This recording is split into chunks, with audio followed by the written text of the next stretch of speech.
2009년 첫 방송을 시작한 뒤 1905개의 이야기를 다뤘던 궁금한 이야기 Y. 방송 화면 너머엔 수많은 제작진들의 땀과 노력이 있는데요. 왜 도망가세요? 때론 달리고, 때론 넘고, 물살을 가르며 지금 떨어졌어요. 위에서 떨어졌어요? 네, 위에서 떨어졌어요. 궁금한 이야기의 답을 찾고 있는 PD. 사소한 사진 한 장에서 사건을 해결할 실마리를 찾고 발빠르게 움직이는 취재 작가와 서울에서 땅끝 마을까지 수천 킬로미터 주행은 물론 탁월한 눈썰미로 결정적인 장면을 포착하는 기장님까지. 저기서 운전하는 애 아니야? 운전하는 애. 그래 맞아. 운전하는. 어디? 이 차야, 이 차. 하지만 그동안 방송에서 한 번도 언급되지 않은 존재가 있습니다. 취재 과정을 한 편의 이야기로 만드는 담당 작가입니다. 살면서 이런 인터뷰를 보기만 했지 제가 직접 하는 건 또 처음이어가지고 잘 부탁드립니다. 2023년 상반기엔 특히 주목받은 인물이 있었는데요.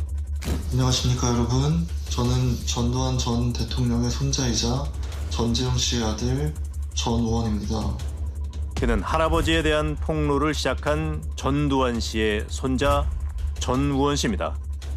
그의 예상치 못한 발언에 많은 사람들의 섭외가 이어졌지만 전우원 씨를 처음 만난 건 궁금한 이야기와였는데요. 저 같은 죄인을 받아주시는 광주시민 여러분 정말로 감사드립니다. 필스 네, 여기 있고요. 안녕하세요. 그 섭외 과정은 어땠을까요? 전두환 씨의 손자라는 사람이 전두환 씨를 비판하는 글을 올리고 있다.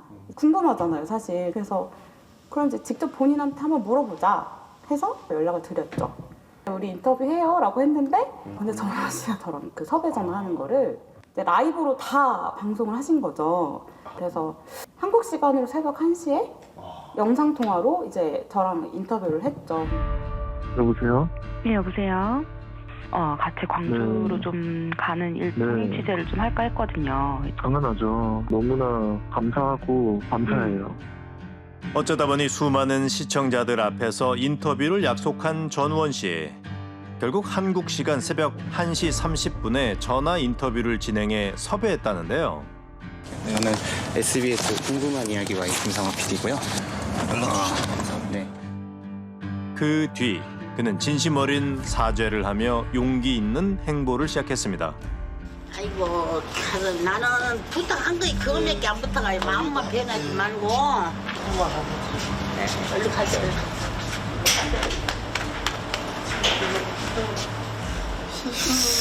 얼른 가세요, 얼른. 흔치 않은 사건이잖아요, 이런 일이. 그래서 어떻게 보면 참 좋은 기회였고 되게 운이 좋았다라는 생각을 많이 했던 것 같아요. 그런가 하면 2023년 하반기 대한민국을 떠들썩하게 만든 사람은 바로 전청조 씨입니다. 전 펜싱 국가대표인 남현희 씨와 결혼을 발표했던 전청조 씨. 하지만 수많은 의혹이 불거지며 궁금한 이야기와에도 취재를 시작했는데요. 제가 인터뷰하면 현이 다쳐요. 걔가 아닌 이상 저랑 임신이 된다는 걸 알겠어요? 그렇다면 전청조 씨는 어떻게 우리와의 인터뷰에 응했을까요? 이 사람이 도대체 왜 사기를 쳤고 어떻게 사기를 쳤는지를 파헤쳐야 될 것 같은데 그 답은 전청조 씨만 알고 있잖아요. 그래서 해가지고 거의 한 3, 4일 내내 전화를 했었고 한 8, 90통 정도는 했던 것 같아요. 네. 전화를 안 받을 때도 많았던 전청조 씨. 하지만 전화를 받을 때도 담당 작가는 참 어려움이 많았답니다. 네, 청조 씨 부재 좀 보고 전화드렸는데요. 어디시죠? 저쪽한테 누구시죠? 저 궁금한 이야기 Y팀인데요. 전화를 받으면 매번 다른 사람이 받는 거예요. 나는 분명 전청조 씨 연락처로 전화를 했는데 갑자기 뭐 비서라는 사람이 전화를 받고 휴대폰을 제가 건네받았어요. 지금 옆에 계시는 거예요? 아니요. 핸드폰 건네받으셨다면서요. 1인 다역 연기를 펼쳤던 전총조 씨. 지금 청조 씨잖아요. 그래요. 좀 얘기 좀 합시다. 뭘 도와줄 건데요, 저를? 전총조 씨와의 만남 뒤엔 작가의 끈질긴 열정이 있었는데요. 지금도 각자의 자리에서 열심히 달리고 있는 제작진들. 그런데 지난주 신년 특집 담당 PD가 제게 뜻밖의 제안 하나를 해왔습니다. 성우님께서 아직 갈등이 해결되지 않은 현장을 직접 가보셔서 한번 해결해보는 해결을. 네, 이야기꾼이 어떻게 할 수 있을까. 그러니까 궁금한 이야기와의 스토리텔러인 제가 아직 해결되지 않은 분쟁의 현장에 나가 새로운 방법을 찾아보자는 건데요.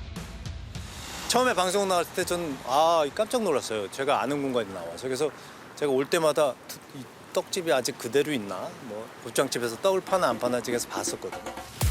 이곳으로 말할 것 같으면 지난해 2월 방송된 서울의 한 전통시장입니다. 그때 우린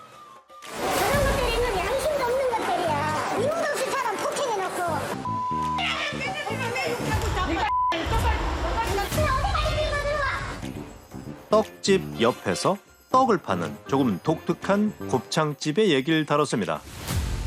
의아한 영업 방식의 이유를 듣기 위해 우린 여러 차례 최 사장을 만났지만 맞아, 여기 들어오지 마라. 여기 들어오지 마라.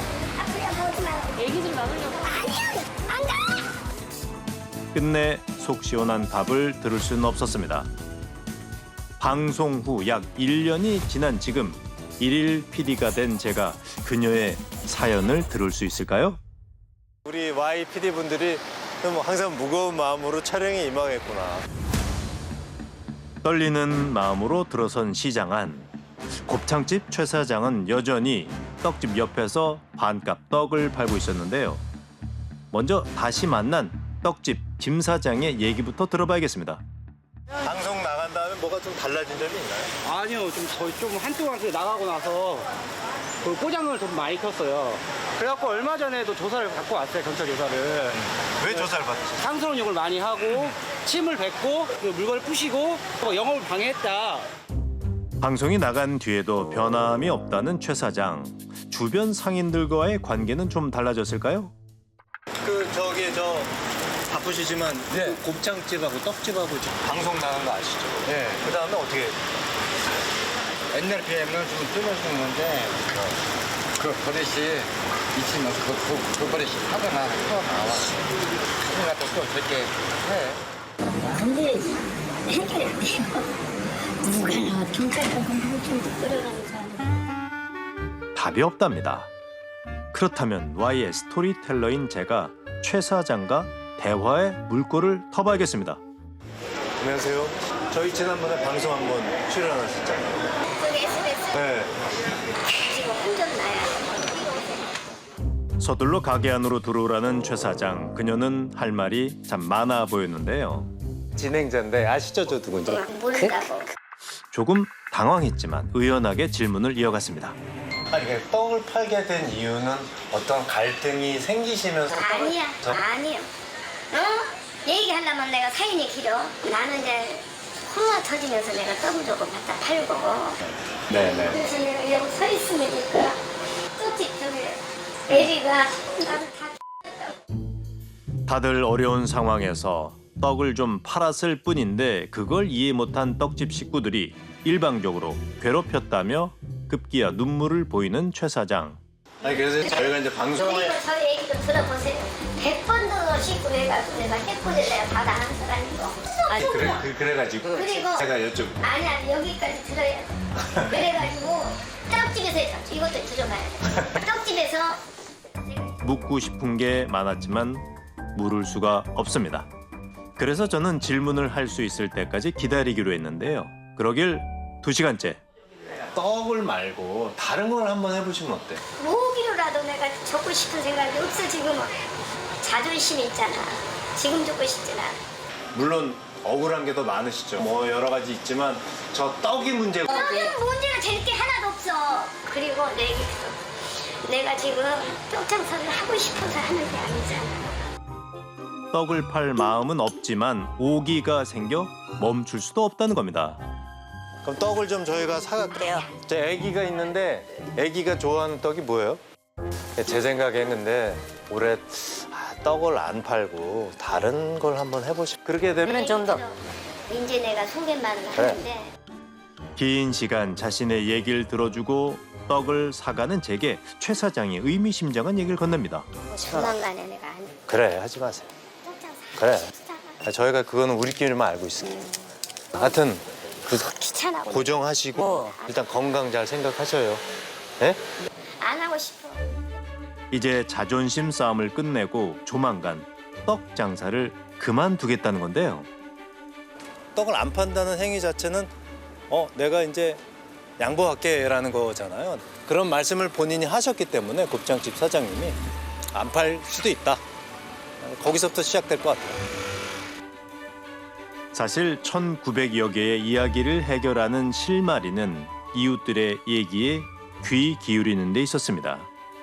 2024년 올해도 궁금한 이야기 와인은 더욱 궁금하고 더욱 풀리지 않는 이야기를 찾아 더 많이 질문하겠습니다.